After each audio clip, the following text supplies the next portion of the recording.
സംസ്കാരങ്ങളുടെ കളിയാട്ട ഭൂമിയാണ് ഈജിപ്ത്.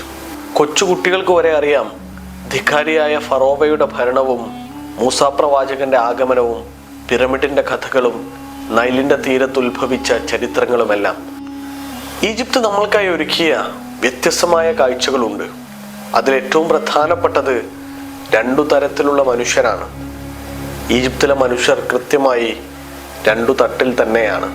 ഈജിപ്തിൻ്റെ ഗ്രാമാന്തരങ്ങളിൽ, ഈജിപ്തിൻ്റെ ഉള്ളറകളിൽ നല്ലൊരു ശതമാനം മനുഷ്യർ പട്ടിണിയെ അഭിമുഖീകരിച്ച് ജീവിക്കുന്നത്, വിശപ്പിനെ അതിജയിച്ച് ജീവിക്കുന്ന മനുഷ്യരെ ഈജിപ്തിൻ്റെ ഉള്ളറകളിൽ നമ്മൾക്ക് കാണാൻ കഴിയും. അലക്സാൻഡ്രിയ പോലെ, നുക്കൈറോ പോലെയുള്ള നാഗരിക പ്രദേശങ്ങളിൽ അതിസമ്പന്നതയിൽ അഭിരമിച്ചു ജീവിക്കുന്ന ഈജിപ്ഷ്യൻ മനുഷ്യരെയും നമ്മൾക്ക് കാണാൻ കഴിയും. ഈജിപ്തിൻ്റെ പൗണ്ടാണ് ഈജിപ്തിൻ്റെ പണം. ഇന്ത്യയിലെ ഒരു രൂപയ്ക്ക് 1.73 ഈജിപ്ഷ്യൻ പൗണ്ടിൻ്റെ മൂല്യം. ഒരുപാട് ചരിത്രങ്ങളും അവയുടെ നിർമ്മാണാത്മകതയുടെ കഥകളുമെല്ലാം പറയുന്ന ഭൂമിയാണ് ഈജിപ്ത്. ലോകത്തെ ഏറ്റവും ധിക്കാരിയായ ഭരണാധികാരികളിൽ ഒരാളായിരുന്ന ഫറോവയുടെ ഭരണം കണ്ട ഭൂമി.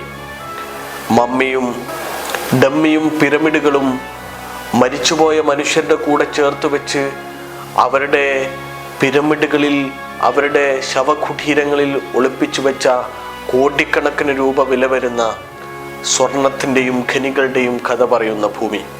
നൈലിൻ്റെ തീരത്ത് ഉത്ഭവിച്ച സംസ്കാരങ്ങൾ വളരെ വ്യത്യസ്തത നിറഞ്ഞതും വളരെ അത്ഭുതപ്പെടുത്തുന്നതുമാണ്. ഈജിപ്തിലെ ഏറ്റവും പ്രധാനപ്പെട്ട നഗരങ്ങളിൽ ഒന്നാണ് അലക്സാൻഡ്രിയ. ലോകം അടക്കി ഭരിച്ച ചക്രവർത്തി ദ ഗ്രേറ്റ് അലക്സാണ്ടർ സ്ഥാപിച്ച നഗരമാണത്. അലക്സാൻഡ്രിയ കേന്ദ്രീകരിച്ച് ലോകത്തെ അടക്കി ഭരിച്ചിരുന്നു എന്നത് ചരിത്രത്തിൽ നമ്മൾക്ക് കാണാൻ കഴിയുന്നതാണ്. മെഡിറ്ററേനിയൻ കടലിൻ്റെ തീരത്ത് മനോഹരമായ കോട്ടയും മനോഹരമായി നിൽക്കുന്ന ഒരു നഗരവുമാണ് അലക്സാൻഡ്രിയ. അലക്സാണ്ടർ കാലഘട്ടങ്ങൾക്ക് ശേഷം അലക്സാൻഡ്രിയയിലേക്ക് കടന്നുകൂടിയ ഏറ്റവും പ്രധാനപ്പെട്ട സംസ്കാരം റോമൻ സംസ്കാരമാണ്. റോമൻ സംസ്കാരങ്ങളുടെ കളിയാട്ട കേന്ദ്രമായി പിന്നീട് അലക്സാൻഡ്രിയ മാറി. അതിനുശേഷം പ്രവാചക കാലശേഷം ഉമറുൽ ഖത്താബിൻ്റെ ഭരണകാലത്താണ് അംർ ഇബ്നു ആസിൻ്റെ നേതൃത്വത്തിലുള്ള പടയോട്ട സംഘം ഈജിപ്തിനെ പിടിച്ചടക്കി അലക്സാൻഡ്രിയ കീഴടക്കി ഇസ്ലാമിക ഭരണം സ്ഥാപിക്കുന്നത്.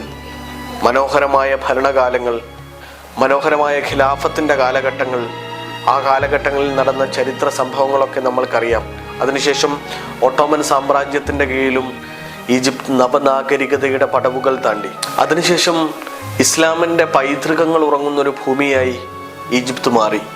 നമ്മൾക്ക് ഇന്നും കാണാൻ കഴിയും ഇസ്ലാമിലെ മദ്ഹബുകളുടെ ഇമാമുകളായ ഇമാം ഷാഫി റളിയല്ലാഹു അൻഹുവിൻ്റെ ഖബർ കിടക്കുന്നത് ഈജിപ്തിലാണ്. കർബല യുദ്ധത്തിന് ശേഷം അഭയമെന്നോണം അലി റളിയല്ലാഹു അൻഹുവിൻ്റെയും ഫാത്തിമ ബീവിയുടെയും പുത്രി സൈനബിന് അഭയമൊരുക്കിയത്, സംരക്ഷണമൊരുക്കിയത് ആ ഭൂമിയാണ്. അവരുടെ ഖബറുകൾ അവിടെ കാണാം.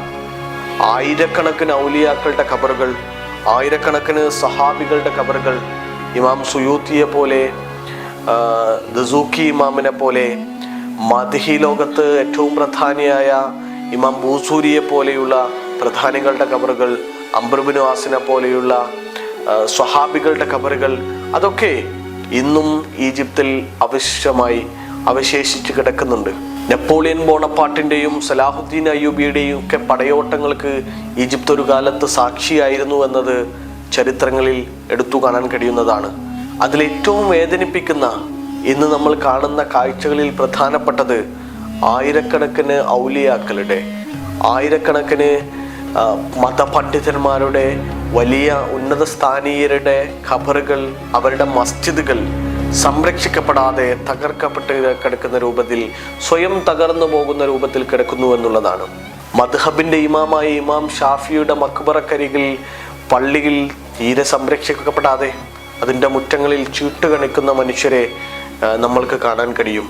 മെഡിറ്ററേനിയൻ കടലിൻ്റെ തീരത്ത് നിന്ന് മദീനയിലേക്ക് മനോഹരമായ മദ്ഹിൻ്റെ പാലമിട്ട ബൂസൂരി ഇമാമിൻ്റെ ഖബറിങ്കിൽ തകർന്നു കിടക്കുന്ന ഓട് കഷ്ണങ്ങളെ നിങ്ങൾക്ക് കാണാൻ കഴിയും.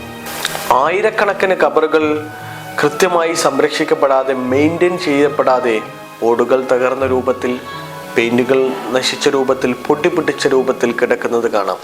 അത് നമ്മളെ സംബന്ധിച്ചിടത്തോളം ഏറ്റവും വേദന ഉണ്ടാക്കുന്ന ഒരു കാഴ്ച തന്നെയാണ്.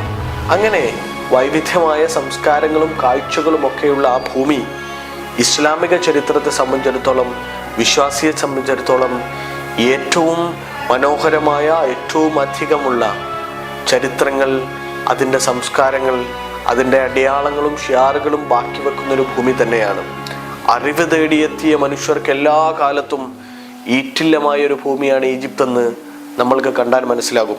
കെയ്റോ യൂണിവേഴ്സിറ്റിയെ പോലെയുള്ള ലോകത്തെ ഏറ്റവും പ്രധാനപ്പെട്ട യൂണിവേഴ്സിറ്റികൾ, അൽ അസ്ഹർ മുസ്ലിം സർവകലാശാലയെ പോലെയുള്ള ഇസ്ലാമിക വിജ്ഞാനീയ രംഗത്തെ ഏറ്റവും പ്രധാനപ്പെട്ട കേന്ദ്രങ്ങൾ ആ ഭൂമിയിൽ നമ്മൾക്ക് കാണാൻ കഴിയും. ഷാഫി ഇമാമിനെ പോലെയുള്ള പണ്ഡിതർ പ്രവാഹിച്ച അറിവുകൾ തേടിയെത്തുന്ന പരലക്ഷം മനുഷ്യർ വ്യത്യസ്ത തലമുറകളിൽ, അങ്ങനെയാണ് അവിടെ മഹാന്മാരുടെ ഖബറുകൾ അത്രയധികം ഉണ്ടായത്. വ്യത്യസ്ത തലമുറകളിൽപ്പെട്ട ആളുകൾ അറിവ് തേടി ഈജിപ്തിലേക്ക് വന്നിരുന്നു എന്നത്, അവർക്കെല്ലാം അറിവൊരുക്കി അവരുടെ എല്ലാം കേന്ദ്രമായി ആ ഭൂമി മാറിയിരുന്നു എന്നത് ചരിത്രത്തിലെ ഏറ്റവും പ്രധാനപ്പെട്ട വർത്തമാനമാണ്. ഇന്ന് അതിൻ്റെ അവശിഷ്ടങ്ങളിൽ പലതും നമ്മളെ വേദനിപ്പിക്കുന്നു എന്നതും വസ്തുതയാണ്. നിശ്ചയമായും ഇസ്ലാമിൻ്റെ വിശിഷ്യ സംസ്കാരങ്ങളുടെ കേന്ദ്ര ബിന്ദുവായി, അതിൻ്റെ അവശിഷ്ട ഭൂമിയായി പുതിയ കാലത്തിന് കാണിക്കാൻ പറ്റുന്നൊരു ഭൂമി തന്നെയാണ് ഈജിപ്ത്.